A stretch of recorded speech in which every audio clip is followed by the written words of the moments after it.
Hello everyone, this is Maureen and welcome to My Crochet Story, where I share with you the two things that I love, teaching and crochet. Today is Saturday, March the 2nd, and we are here for the year of the Granny Square, or at least that's what I like to call it. I'm here to let you know what my next project is with my Granny Squares, and I kind of gave you a little hint last week, that I was going to start venturing into some floral Granny Squares, and folks, let me tell you what, there are so many of them that I had quite a few of them tagged in 2 or 3 of the books that I have. But when I found this one Granny Square, it was like boom. Not only is it what I want to do, but the idea in my head, it's already lined out just by looking at that one Granny Square. But before I tell you which one it was, let me say thank you to all of you that are here. I always appreciate the time that you take to watch my videos and leave me a little thumbprint, and especially when you take just that little extra second to leave me a comment, because I do like to know who has stopped in and seen what it is that I've put out. And I also would like to ask that if you really like the video, please consider sharing it out to your family and friends, because sometimes content can be really good or funny or maybe informative. So if you don't mind, I would like it if you could share out the video. Now, if this is your first time here, welcome in to you as well. I hope that you're here to see what all it is that you can do with Granny Squares, because she really has evolved over the last few years, and she's just not that plain old little Stitch anymore. No. There are lots of things that can be done with Granny Squares. So I do hope that you'll watch the entire video. Maybe then take an extra minute to go and look at all the other content that I have, and hopefully it'll lead you to hit that subscribe button down there in the corner. Then look for the bell that's got those little hugs on the side, because it'll let you know every time I upload some content. Okay, so first, the Granny Square that I finally selected came out of this book. Now, this one I also used whenever I was doing my little animal squares, So, like I said, there were other, let me show you just in this one book here alone. I had quite a few tabs. See those? See all them little tabs there? But even though there were a bunch of them in here I really, really liked, and I even thought about making a collage with them, so to speak, it just, the idea sounded good, but it just wasn't doing it for me.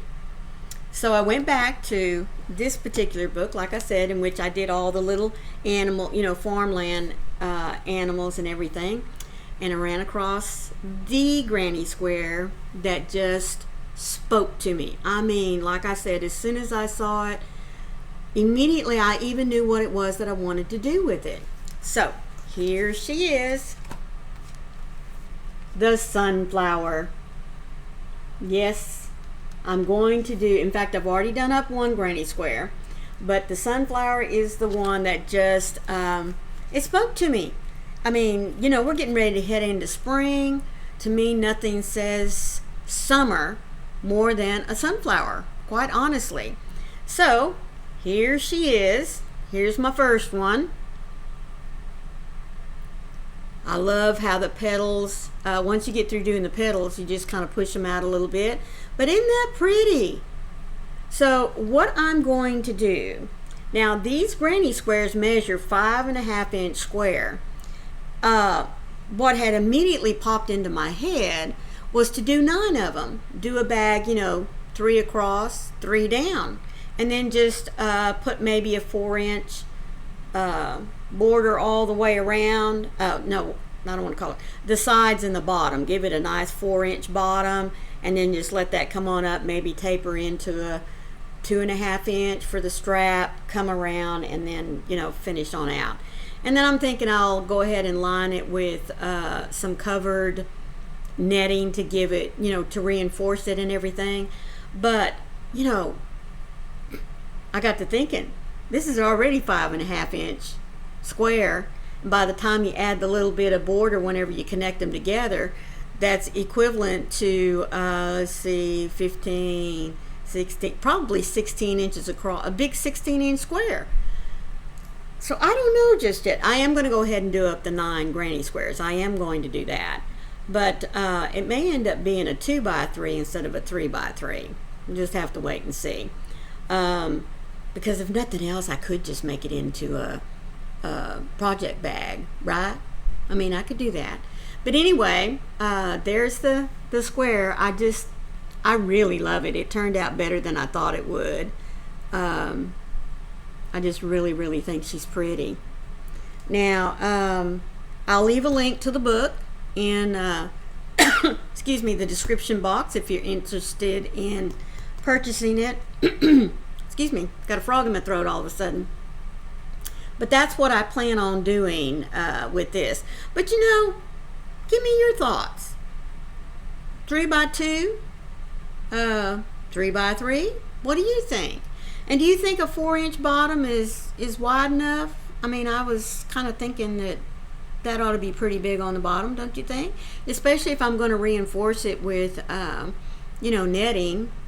That ought to be pretty good, don't you think? Yeah. Well, anyway, we'll see. Still kind of in the design stage, but like I said, when I saw the sunflower, that's what I'm going to do. So I hope that you'll hang out with me over the next couple of weeks and see my progress on it and how she turns out.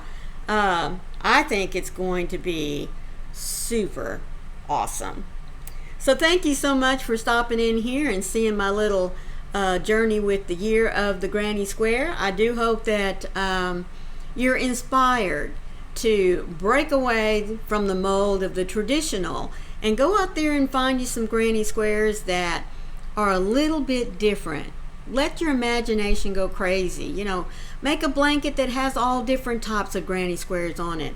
Or, as I'm going to do, make yourself a handbag. Make yourself a little project bag. All sorts of things that you can do with granny squares because, like I said, this is the year for the granny square. So until next time, folks, let me remind you, please be the light out there in the darkness for someone today, because you never know, could be your light, but they need to see. As always, I love you guys. Bye.